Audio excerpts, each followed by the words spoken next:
All right, guys, let's get started. I know y'all been in class all morning, so I appreciate you being here, especially those that have to be here. I really thank you for giving up your time. We are going to be talking today about resumes and LinkedIn. How many of you do have resumes already? Okay, so most of you do. What about a LinkedIn profile? Okay. Is anybody in here not confident about what you have out there? So a couple of you are not sure, and everybody else's is awesome. So hey, you'll get your extra credit, and maybe you'll learn something. We are going to we're going to talk briefly about resumes, but really we're going to focus the majority of our time on LinkedIn, because there is debate out there that eventually resumes are going to go away and that LinkedIn is going to be your professional document, but it's going to be online. I don't necessarily think that that's going to happen anytime soon, but employers, even employers in Mississippi, are looking at LinkedIn now. So it's something that you definitely want to have, and you can think of it as your electronic resume, but it has a lot more bells and whistles. You can do a lot more with it than you can a resume, and you can network with people that you normally would not be able to get connected to. So with that being said, my name is Claire Langley. For those of you who don't know me, I direct the Career Services programming here at Belhaven. We're located in the Cube. And just a brief what Career Services is here for you to do. Here for you, what we can do for you is we don't get you a job after college. We don't place you anywhere. Some schools have placement services. We are not one of those schools. But what we can do is teach you the skills that you need, the professional skills, the networking skills, and skills such as building proper resumes and LinkedIns, so that you don't just get that first job after school, but you can get the job after that and the job after that, because professional career services, once you're out of college, are really expensive. And so if you learn what you're doing here, it's kind of like that adage that, you know, give man a fish and you'll feed him for the day, teach him how to fish and you can feed him for his lifetime. And so that's what we're trying to do. Okay, can we close that door? I am so ADD that I keep saying stuff out of the side of my head, I'm sorry. Okay, the point of resumes and LinkedIn is to sell and summarize. Sell and summarize who you are professionally. Now, when we use the word sell, and oh, by the way, these handouts, they are a PowerPoint. Everything that is in there, we are not going to be going over. It's basically for you to look over later. It is very long, lots of verbiage, so we're not going to go over every word in that. It's really for you later to look at if you need some more guidance or to kind of remind you what's going on. But when we say sell, you have to market yourself. You have to give yourself a profile, a professional profile that people can look at and know, okay, this is who this person is. This is what they can do. And so you have to think of a resume and a LinkedIn document, resume document and a LinkedIn profile as a sales, a marketing document. Just like we market to you to try to get you to come to things like this, or just like marketers on TV that try to get us to buy things, what you're selling is you. And so we're going to talk about how to do that. Now, there's a funnel of things that you need to funnel out of your resume. And the biggest thing is mistakes. I had a teacher in business school who, honestly, I didn't like her. You know, some of your teachers you like, Some of your teachers you don't. But she was my business communications teacher, and we did resumes in her class.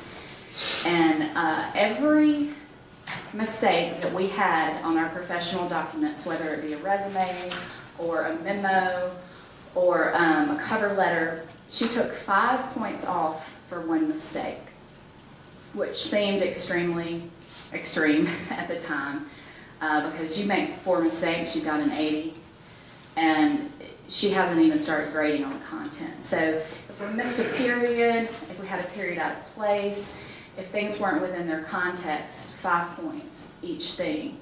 And I really didn't like her for that at the time, but it helped me to realize now that every mistake matters, because the mistakes are what weed you out. Resumes do not necessarily get you into the job, but they can keep you out of a job. And that's how you need to think of them when you're looking at them. Get them proofread by multiple people. You should never have anything such as a title that says Claire's resume. Your availability, reason for leaving jobs, references, salary, all these things are things that go on an application, and you don't need to think of a resume as an application. An application legally has to include everything on it. If it doesn't, you sign something at the bottom that says this is accurate to the best of my knowledge. But with a resume, you can pick and choose what will best sell you to the particular company. More things, don't put photographs. Photographs are appropriate for people in the arts sometimes, and you will go over that specifically, but a general business resume does not have a photograph on it. Don't put your weaknesses, and then on the other side of that, don't exaggerate, because you will quickly be tested on your exaggerations. If you get an interview based on your exaggerations, they will tear you up in the interview. And if they don't, when you get the job and you can't do it, you won't last. So again, proofread, and proofread. I can't stress that enough. How many pages should a resume be? Does anybody have an idea? 1 to 2? Okay. Generally speaking, entry-level graduates will have a 1-page resume. Now, it's not a hard and fast rule, but think of it as a rule of thumb, because what the resume length, it does several things. One, if it's too long because you just don't know how to summarize correctly, it's boring and unreadable. And an employer spends, on average, 7 to 8 seconds per resume. And I used to think that was an exaggeration as well, until I went through a hiring process about 2 years ago, and we got over 80 applications for one job. And I didn't have time to look at them, and we literally would glance at them, and if they had mistakes or terrible format, went ahead and put those to the side and weeded them out, and then started looking at the ones where we could tell the people took time. But 1 page in general is what you want to do. What you want to make sure is that you earn the space that you take. So if you have earned it, you can use it. But don't put fluff just to make 2 pages. Okay. Again, resumes don't always open doors, but they can quickly close one. So, besides the fact that there's not an actual name and an address on there, somebody tell me, is this a good resume? Tell me why. Just go ahead and call it out. Nobody wants to read paragraphs and paragraphs. Nobody wants to read a paragraph. Okay, anything else? There are no highlights on there. You can't just glance at it and see immediately what you want to see. Right. I can see that they have, they've got the career objective education and relevant coursework, but where's their GPA? If you read enough of it, you can see it. But this is a terrible resume because it would go in my no pile right away. You're at high school, right? You're not supposed to put high school in there. Exactly. You are not supposed to put high school. Once you are in college, we assume that you have been to high school. Even if you get your GED, it really doesn't matter once you're in college. You've done what it takes to have that right, and we don't want to know what you did in high school anymore. So it helps you get to college, but at this point you've got to do other things. Another thing is here we've got some little exclamation points as bullets. I'm all about being a little creative, but be careful what you try to use as a bullet point. Okay. So some basic guidelines. Whoopsie. Proof it. Make it easy to read. Heavy cream or white paper. So not regular copy paper. When you send it electronically, you want to send it in a Word document. But when you get your interview and you actually go to the location, you want to bring it on a heavy cream or white paper. Not cardstock, but there is something called resume paper out there. You can get it at Walmart. And some of it's linen, some of it has a light watermark on it. But you just want it to have a professional feel to it, and it'll stick out if you get the nicer paper.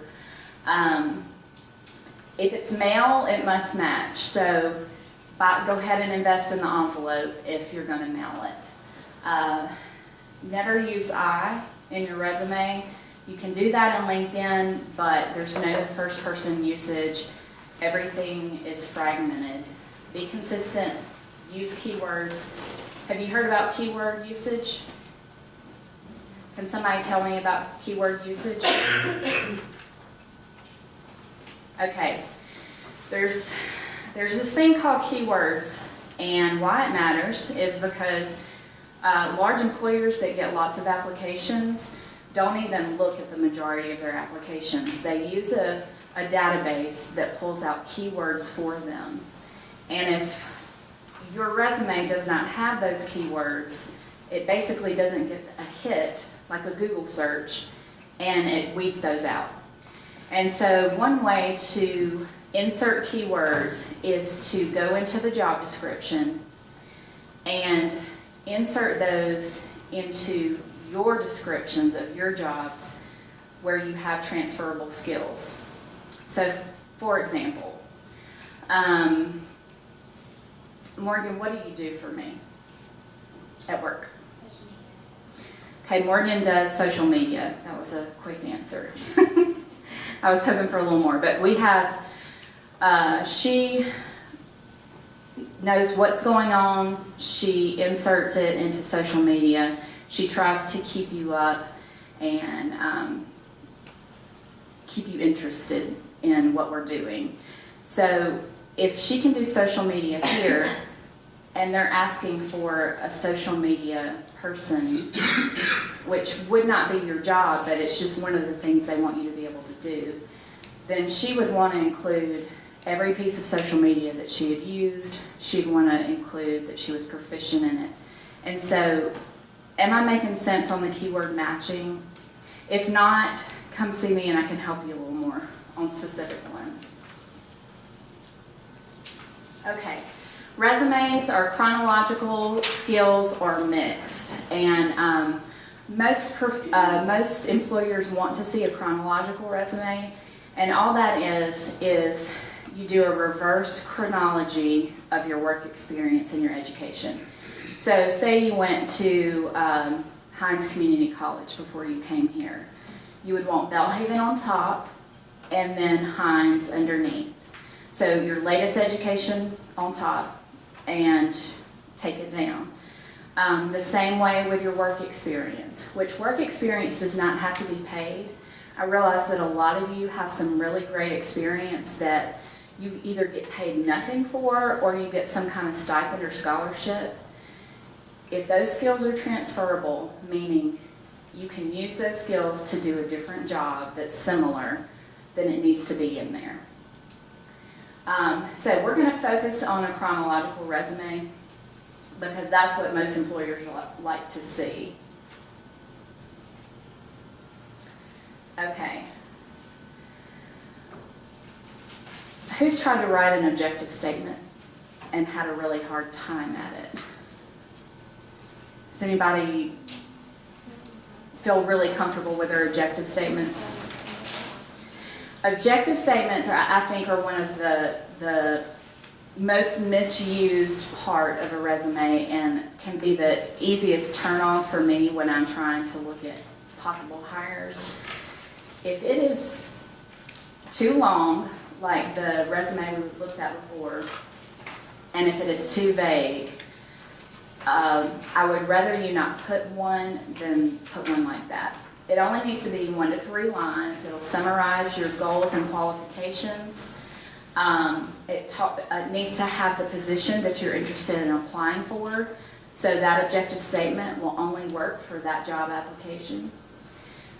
It can be fragmented, so anybody that's an English major or a creative writing major, you have to think a little bit differently when you're writing a resume.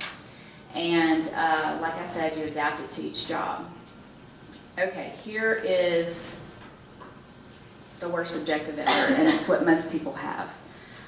A position where I can utilize my experience and education to contribute to the success of a company. Somebody tell me why that's not right. Anybody can use that statement. It's not personalized to what your skills are or the company you're applying for or what you can do for them. Right. So she said anybody can use this objective. It's not specific. It could be anybody or anything or any job, and there's no point in having something like that on a piece of paper. It's redundant. So what you want to look at is something like this: a position as, and then put in the title that you're applying for, or the specific position or type of position that you're applying for, where I can apply my, and you put your key skills and strengths and qualifications that are directly related to that job position. So if it's an administrative type position, you want to focus on that. If it's medical, you want to focus on your research, your experience in the lab, and then 2, a company goal that you can contribute to. And the way you find this out is research on the company.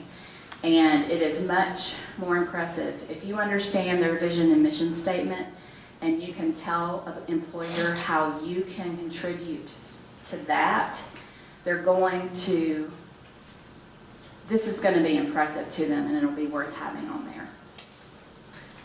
Okay, real quickly, because I want to spend the majority of the time on LinkedIn, we're just going to look at a resume real quick.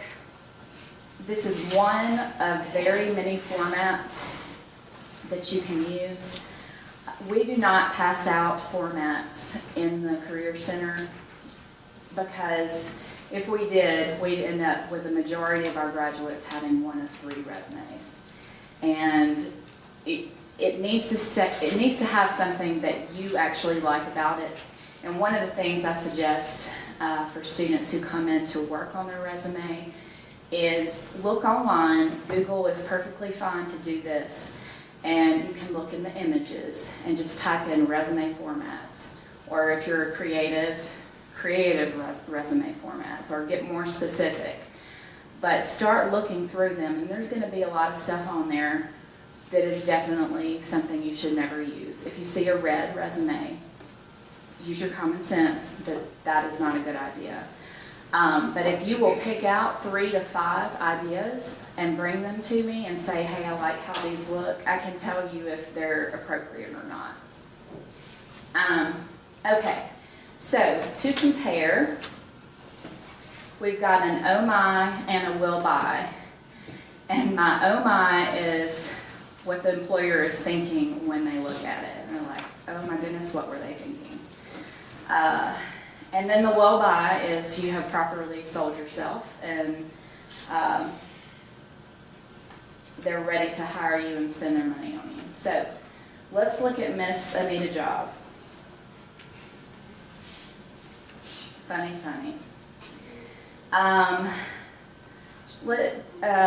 Tell me something. Give me some ideas of what we don't want to do here. Why? There's a lot of different fonts going on. So she's like all squiggly at the top, and then she gets really serious about her objective. And then these are, we've probably got 5 or 6 different fonts. So good. Email is extremely unprofessional. Extremely unprofessional. So we probably all have an email out there that we made when we were 15 that we don't need to use when we're doing applications. Think through, look at your email. What I suggest, because your student's email is not good because you're not going to get to keep that. For every internship and new job application, summer job, create yourself a professional resume. I've said resume so many times, but I just said it and I meant email. I apologize. Create yourself a professional email. So when I graduated, mine was Claire A. Thacker. Love my name. Got married, had to change it, but everything that I did that was professional had that on there. And so everything inside of that email was professional, and then I could use my other one for whatever I wanted to. What else?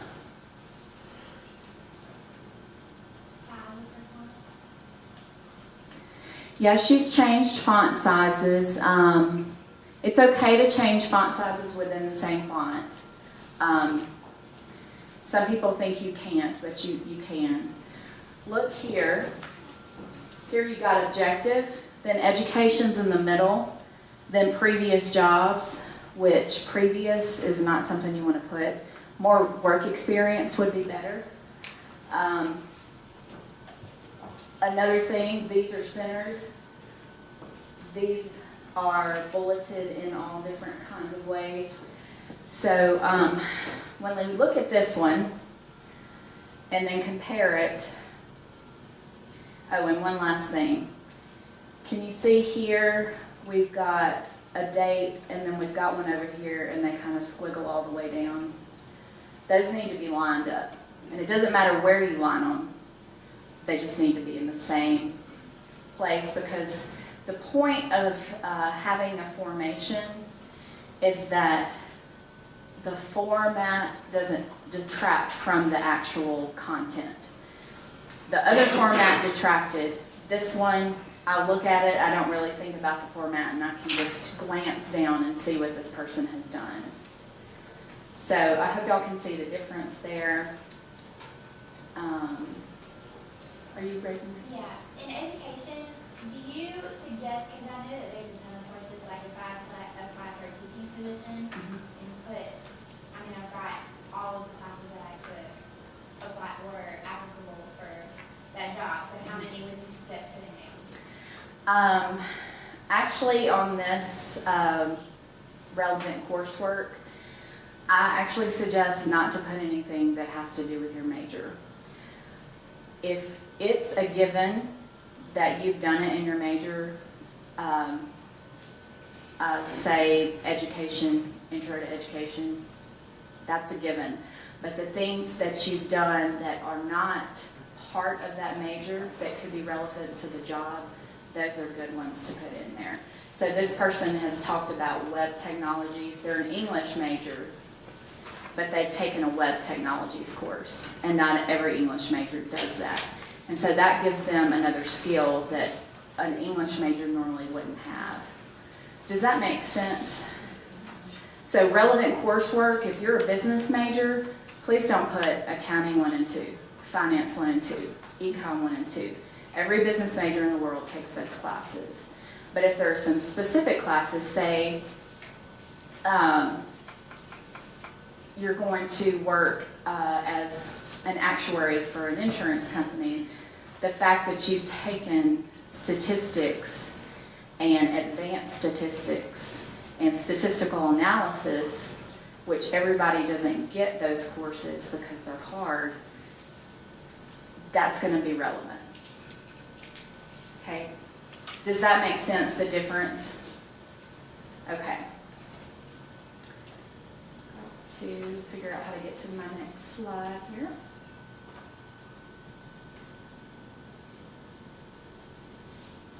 Okay.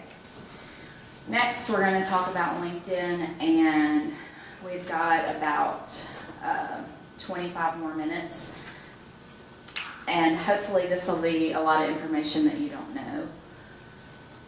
Start with a video. If you're watching this, chances are good you want to get a job. You want to go from student to rising star, and you want to avoid eating the same meal over and over and over again. Good news, you're in the right place.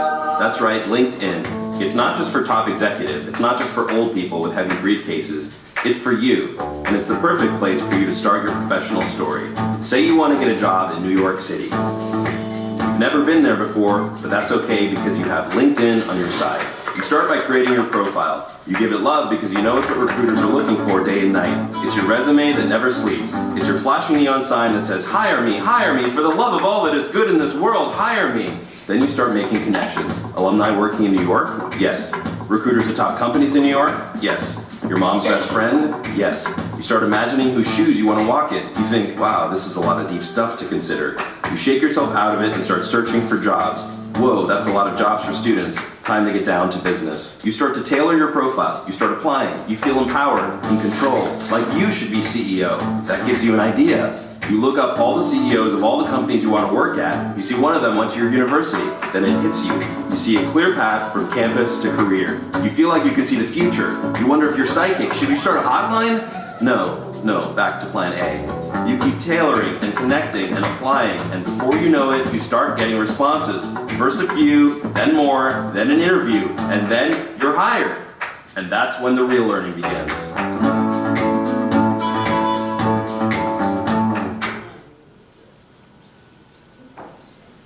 Okay.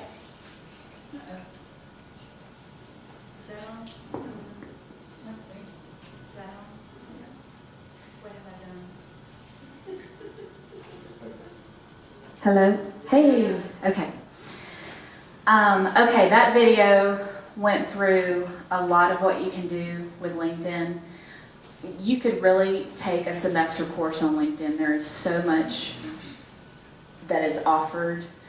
I've used it for research. There's just really some countless things that you can do. But just getting started, what you want to do is you'll set it up just like you set up a Facebook account. Some people call it the professional Facebook. That's a way to think about it, but you don't use it the way that you use Facebook at all. So you don't want to transfer the skills in Facebook. For example, friending 500 people, some that you would not want to be associated with professionally. You do not want to connect in the same way that you friend. But the basic logic of it is going to be the same. So when you start, create your profile and then go into the settings and make everything hidden so that nobody can see anything that you're doing. Because until you get it ready, you really don't want to reveal your LinkedIn page. Because you can make a great first impression on LinkedIn, you can connect, so you can make yourself completely unsearchable. And you want to do that when you first get started. So once you're unsearchable, you want to put your resume information inside of LinkedIn. And you'll see how you can do that pretty easily. Jojo, you tired? No, I'm ready. LinkedIn is not just a way to have your resume out there. It's a way to connect with people that you normally would not be able to meet. You saw how it talked about wanting to work in New York. Without going to New York on LinkedIn, you can connect with people within a company there. You can connect with people within the field that live in New York. There's a lot of ways to meet people virtually. And The younger that you start, the earlier that you start, the better. So if you're about to graduate and are just starting, that's okay. But if you're a freshman, go ahead and start now, because you can build your network over time, and by the time you graduate, be connected to all kinds of people that you would not otherwise be able to.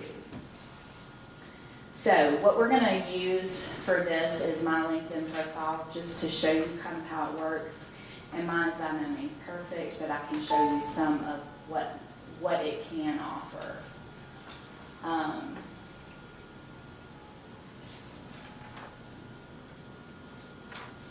Okay. This is the public LinkedIn profile that is, this isn't the full profile, but you can see how it sort of looks like a resume, but it's all virtual. So we're going to look at the full profile. I'm not signed in. Sorry, guys.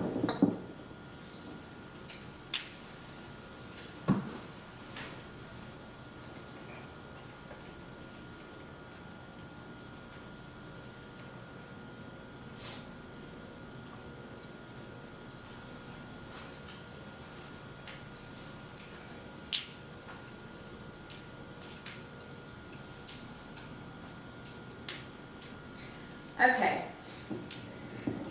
Now you can see how this brings up, can y'all hear me without me holding this? Okay. You can see how this brings up kind of, this is your wall here, not your wall, this is, what is it, where it's got everybody's feed on it, the feed. So it has that on LinkedIn. You can follow people, you can find out what's going on. You've got an inbox and you've got notifications, the same idea. And here are your privacy settings, and there's all kinds of ways to set it, but like I said, before you get started, go ahead and close it off to the public. So we're going to go in my profile, and it always brings up things that you need to add to your profile or ideas to make it look better. You can choose to do that or not. I'm going to say no for now. You want to start with a picture. And I said no. Okay. You want to start with your picture, and your picture should be, it should be a bust, which is from your chest up. You don't want what these guys have right here, because whose profile is that? Which person's is it? This is a Belhaven student here, creative writing major, I think. Very creative picture, I like it. You definitely don't want to be these people. Because even though there's some debate out there about having your picture on everything, and that people might judge you by the way you look, because we do, and that people might judge you because of the color of your skin or your ethnicity, LinkedIn is to connect people and network, and you need a picture that will bring your best face forward. Whatever it looks like, best face forward. There's a lot of people at Belhaven that know how to take pictures. Find one, pay them a few bucks, and get them to help you get a headshot. Okay, now we've got the headings. You've got your name.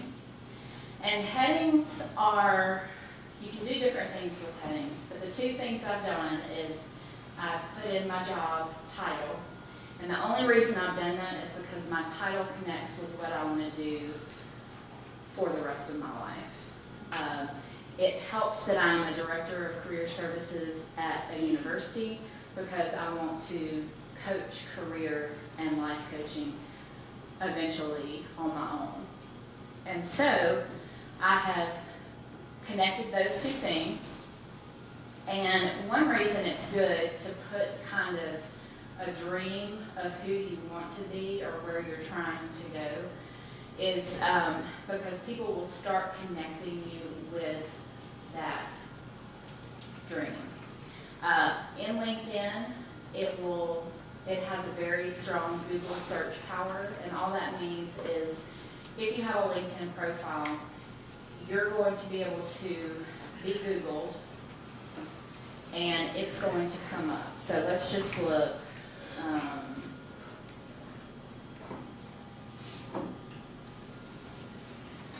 Let's just look at Claire Langley and see what happens. Okay. So this is when I used to have blonde hair. But that's my Belhaven University picture, which means somebody who works here knows what they're doing. That's my Pinterest. That's, again, when I had blonde hair.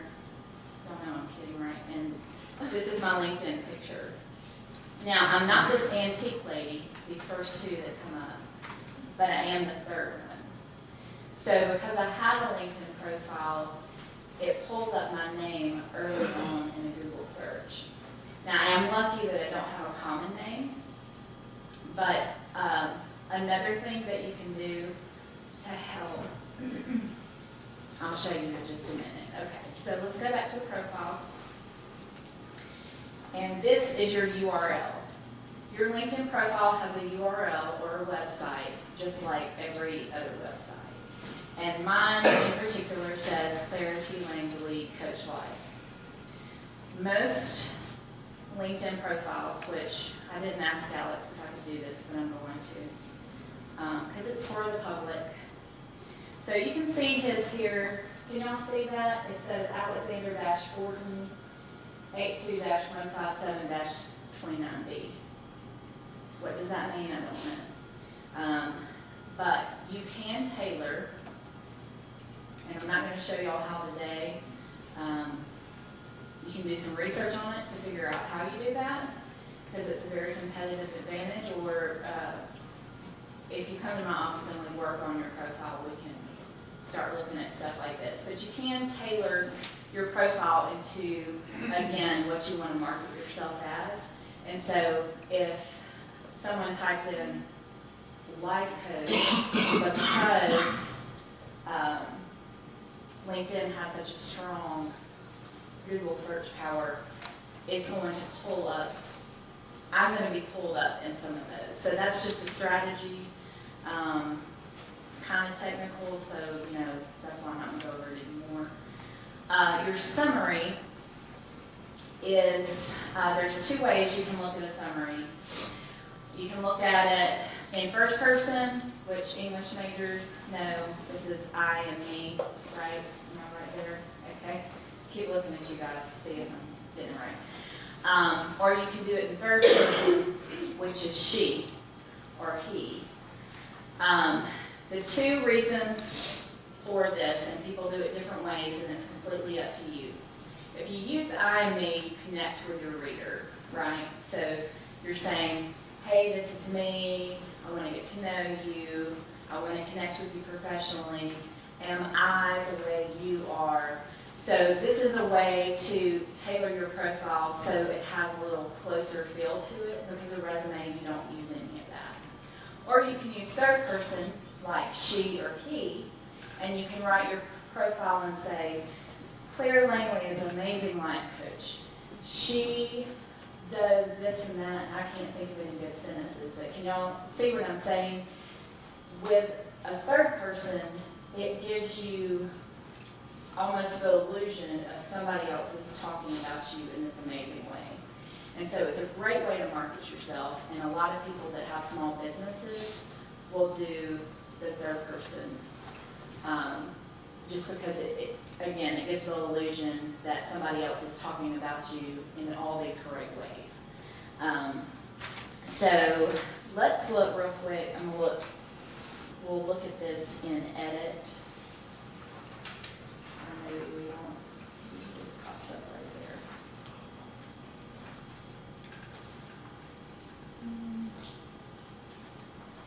there. Okay, well, we're not going to do that. You can add experience. Like I said, you're going to add your jobs. You're going to do it in reverse chronological order. And it pops in how long you've been there. It's going to pop in a emblem of the place that you're working for. And then you can add things like organizations. These are organizations I'm a member of that have to do with the particular job I'm in. And you can also have recommendations. And recommendations, what I love about it is if your LinkedIn is completely public, which I do suggest, which that means that people can look at it even if they're not connected to you. And it's a resume. Why would you not want people to see it? Especially if you are in a small business, you want everybody to be able to see everything that they can that's professional about you. So the great thing is an employer doesn't have to give a bunch of people a call. If you have recommendations and they can read them and see that everybody is saying similar things about you, that says great things about your character, and it solidifies that you are the person you say you are. You can also put videos in here and pictures. You can add presentations, examples of your work if you're a writer. And this is a video that our team has done here, and I've connected it because it talks about career services. And so it's another way for me to connect with students and to talk about what we can offer. Here again, you'll see the emblem of each place I've worked. I don't have them all on there, but you can see I was a shift supervisor at Starbucks because I got tired of dealing with corporate life. I have worked in financial services. I've worked as a legal assistant aide at Butler Snow, which is a local law firm. Barnes & Noble. I've worked as a cafe manager right out of school. So that has brand name recognition, and that's very helpful. Here is another great tool. It's a way for you to research companies. You can find out how many employees they have, general things about them, and I can connect to anybody that's a Barnes & Noble employee or was a Barnes & Noble employee. We've got a place for volunteer experience and causes. And again, if they're popular, they'll pop an emblem up for you. But my favorite part, and the part that you really can do a lot with, is the organizations. So let's take, we're going to wrap up with this.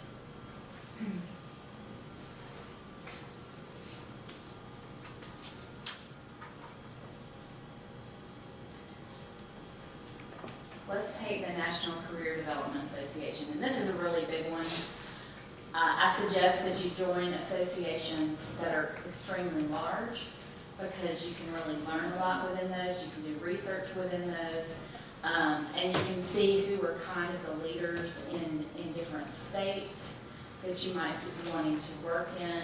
So the large organizations are good to join. Also, the small, lesser-known organizations are great to join because that's where you can do more of your close networking, where you can easily make yourself known within a group if it's smaller.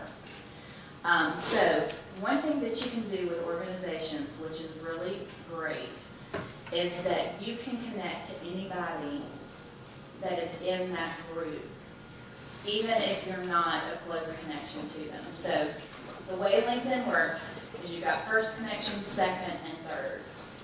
First connections are your people that you have direct contact with. Seconds are anybody that is the first connection to your seconds. Is that right? That's one.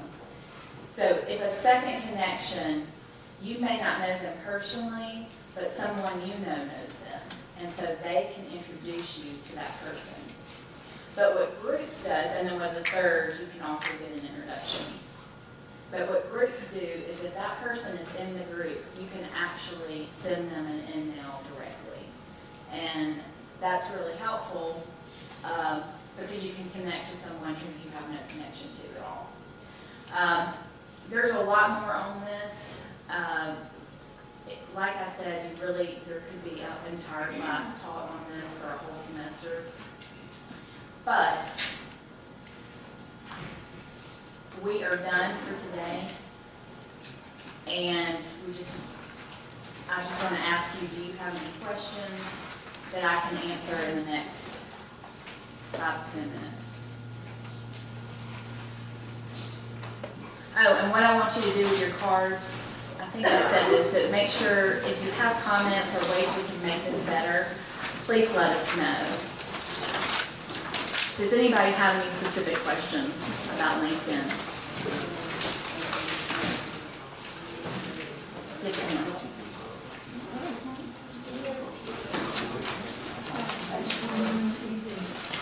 What else are your,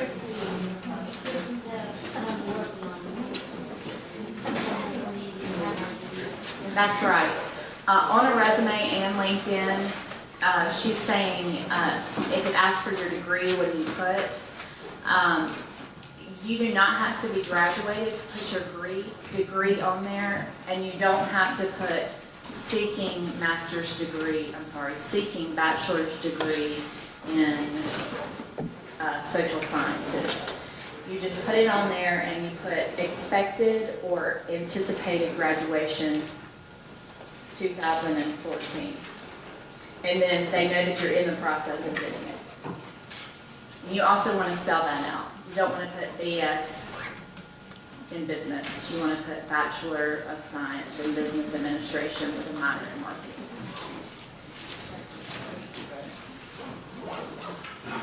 Anybody else? I know it's an overload of information and very unfinished. Well, thank y'all so much for coming. I hope you learned something. And if you need any information further, you know how to contact me.